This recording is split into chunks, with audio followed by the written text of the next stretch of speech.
tahun jika terjadi demam, biasanya atau sebaiknya diberikan ASI yang cukup. Kemudian saat anak demam, biasanya frekuensi pemberian ASI-nya lebih ditingkatkan dari frekuensi pemberian ASI biasanya pada anak yang tidak demam.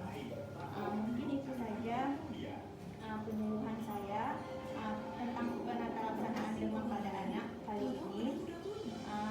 Apakah Ibu ada yang ingin ditanyakan, Bu? Apakah Ibu bisa ulangi kembali menurut Ibu atau penjelasan secara singkat terkait demam yang sudah saya jelaskan?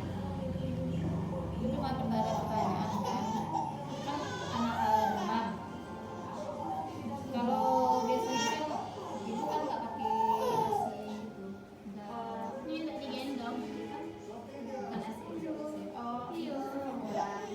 Ya.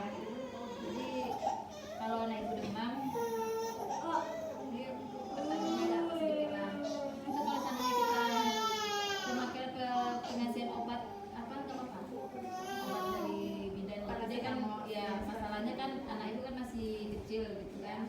Tapi ibunya kasihnya bukan ASI, cuma Ya, Despo. ya. Ada formula ya. Formula ya.